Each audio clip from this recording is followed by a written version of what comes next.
What is going on, everybody? Welcome back to the channel, and today I'm picking NFL Week 8 matchups, so let's hop into it.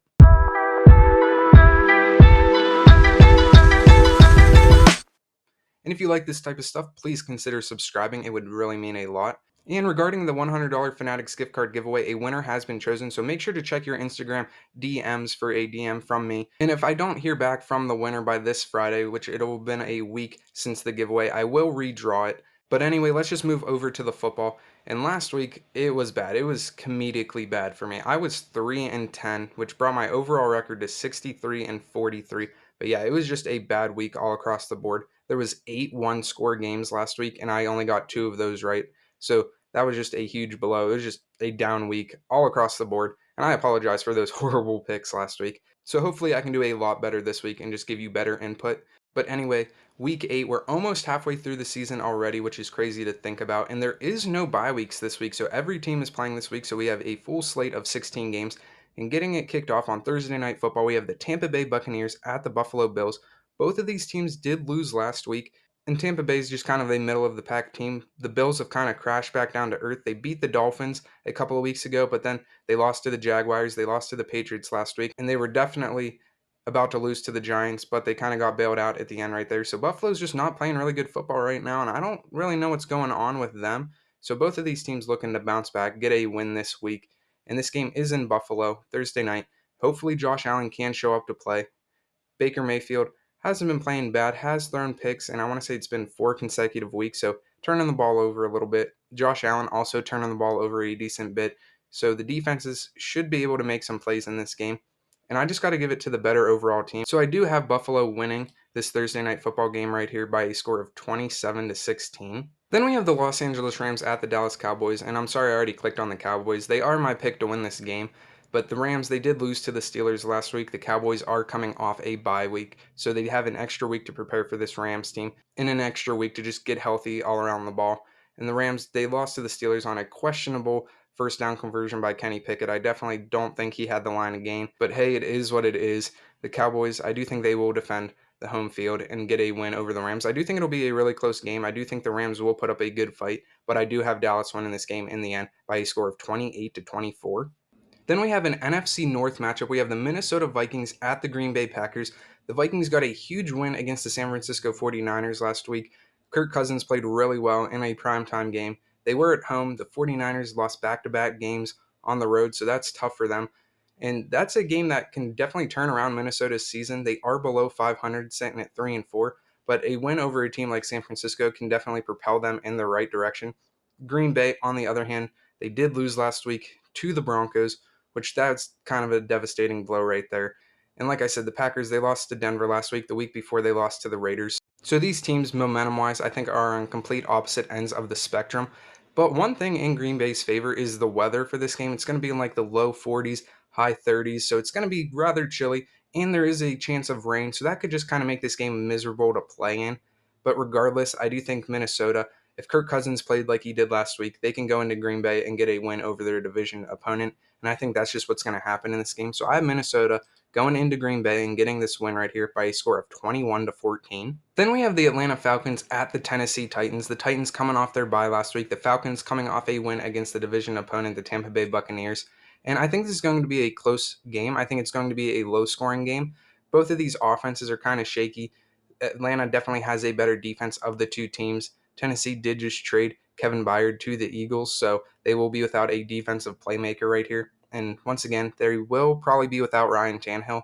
And I want to say Mike Vrabel just came out and said that if Tannehill can't go, they're going to kind of do a quarterback by committee approach and have both Will Levis and Malik Willis be quarterback in the Tennessee Titans here. And I think that's just kind of a recipe for trouble. I don't think they can get a bunch of momentum that way. So probably not the best of ideas, and that will benefit the Atlanta Falcons defense. So I actually have Atlanta going into Tennessee right here and getting a win by a score of 17-16. Then we have another NFC South versus AFC South game. We have the New Orleans Saints on the road at the Indianapolis Colts. The Saints did lose last week on Thursday Night Football to the Jaguars. The Colts kind of got hosed by the refs there at the end, and they lost to the Cleveland Browns. And this is another game where I think it's going to be a close-fought game. The Saints offense has kind of been very lackluster this year. I know Chris Olave, just this is a little off topic, but he just got arrested for speeding, but he should play in this game, so that should be fine. The Colts, if they want to win this game, Gardner Minshew cannot turn the ball over. I want to say he had 4 picks a couple of weeks ago. He turned the ball over 4 times again last week, 3 fumbles and a pick. So if the Colts want any chance of winning this game, they got to protect the ball. They've been playing good football. They've been scoring points, but they just got to protect that football. The Saints, they do have a good defense. They can take away that football. So it'll just be whoever can force more turnovers, whoever can play a cleaner game. And I think the Colts will get a win right here. Gardner Minshew, I think he can cut the turnovers down. The Saints, I think they will keep this game close for sure, but the Colts can pull it out right in the end. So I have them winning this game by a score of 23-21. Then we have an AFC East showdown. We have the New England Patriots at the Miami Dolphins. The Patriots did beat the Bills last week, which shocked a lot of people. Bill Belichick got his 300th win as a head coach, joining Shula and Hallis as the only 3 coaches in NFL history with 300 wins. So congrats to the Patriots on that. The Dolphins lost on Sunday Night Football to the Eagles, and they just committed some costly turnovers at crucial points in that game. So they got to clean that up. The Patriots' 2 wins this season have come against division opponents. So I don't think the Dolphins should overlook this game right here, but I do think the Dolphins will win it at home by a score of 24-13, as I think the Patriots will kind of hang around and just make things difficult. But in the end, the Dolphins will prevail and get the win right here. Then we have the Battle of New York teams in New Jersey. We have the New York Jets at the New York Giants. The Jets are coming off their bye. The Giants are coming off their second win of the season against the Washington Commanders. And the Giants are having some injury issues. Saquon Barkley is questionable with an elbow injury for this game. So if he can't play, that'll be a huge loss for this Giants offense. And their quarterback Daniel Jones' injury is still kind of up in the air. So Tyrod Taylor might be able to play in this game as well. And I'm one of the opinion that Tyrod Taylor is actually playing better than Daniel Jones. So I do think that is kind of a good thing for the Giants right here. But overcoming this Jets defense is a tough ask for a team. So I do have the Jets winning this game right here over the Giants by a score of 20-10.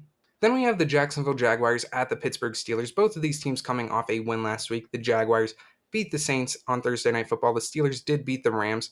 And the Jaguars are playing really good football of late. They haven't lost in the month of October. They are 4-0, looking to go 5-0. And the Steelers, even though their offense is kind of sucked under Matt Canada, their defense has been playing lights out like they always seem to do. So they're sitting pretty with a 4-2 record. But I do think they'll probably go to 4-3 as the Jaguars are a good team. They're playing good football right now. This offense for the Jaguars is clicking. They're playing good defense. So I think that can make for a long game for this Steelers team, especially if they can wear down that defense. The Steelers offense isn't made to come back in these games and score a ton of points. So if the Jaguars can do that, I don't think they'll have any issue winning this game against the Steelers right here. So I do have the Jaguars winning by a score of 31-21. Then we have an NFC East matchup. We have the Philadelphia Eagles at the Washington Commanders. The Eagles got a huge win over the Miami Dolphins last week. The Commanders did lose to the Giants. And the Commanders, even though they started off this season relatively well, I want to say they're 1-4 in their past 5 games, so they have not been playing very good. The Eagles, on the other hand, they are playing good.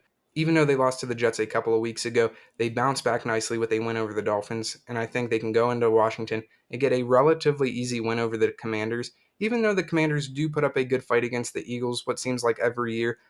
But I do think the Eagles will win this game right here by a score of 26-10. Then we have the Houston Texans at the Carolina Panthers. It is the number 1 overall pick, Bryce Young, against the number 2 overall pick, CJ Stroud. And CJ Stroud has definitely had the better rookie year so far, leading his team to 3-3. So they're playing 500 football. The Panthers are the only team that still haven't gotten a win yet. So who's going to outperform who? So this should be a good matchup just because of the rookie quarterbacks alone. But CJ Stroud has just been playing light years ahead of Bryce Young this season. And unless Bryce Young just gets it all together this week, I have a hard time seeing the Panthers beating the Texans, even though they are at home. So I got to give this win right here to the Houston Texans by a score of 28-20.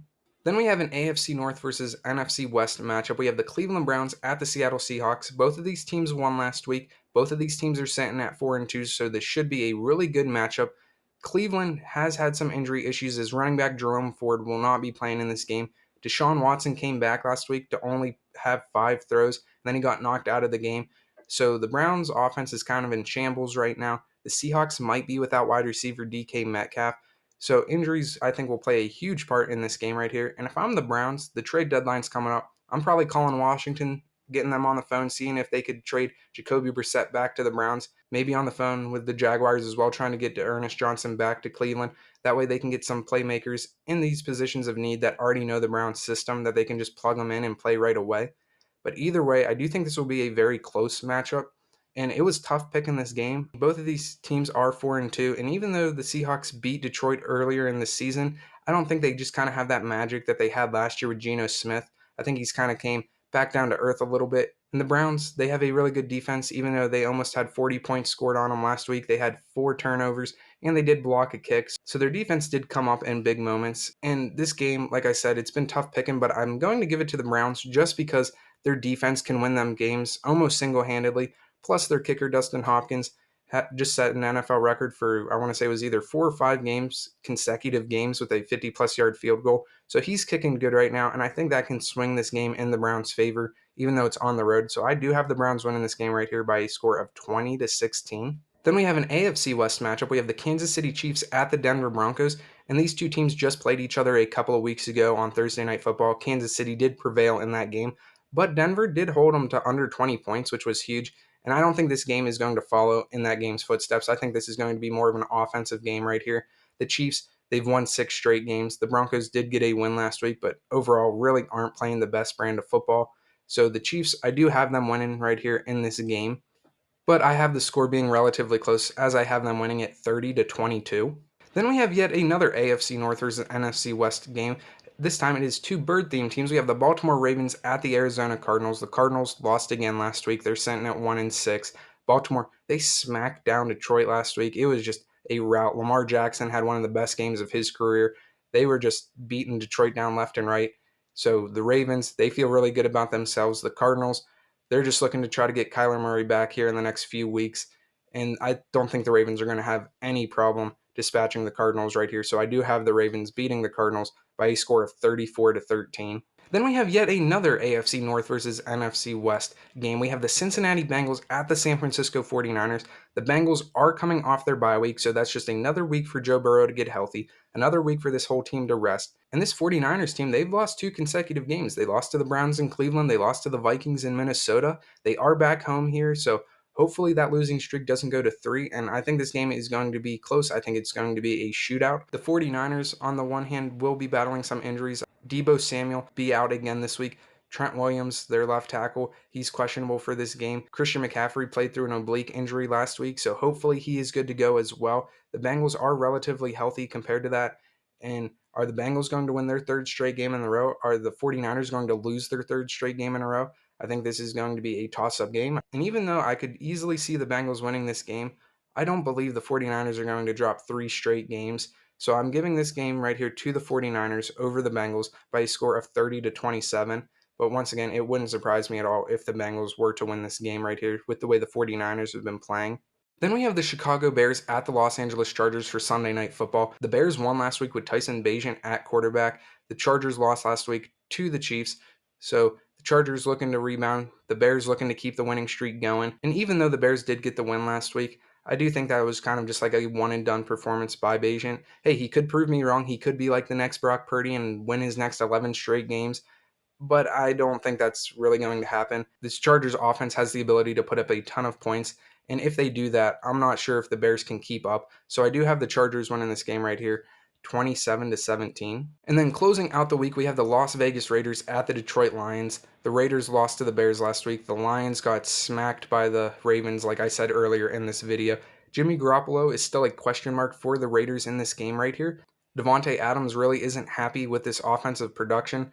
So the Raiders kind of have some turmoil going on right there.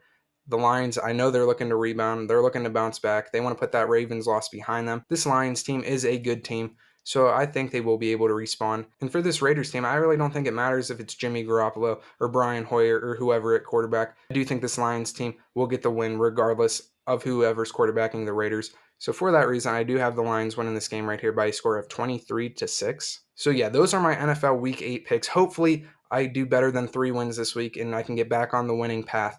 But anyway, let me know what you guys think down in the comments. Like the video, please subscribe to the channel. I will catch you with another video. God bless.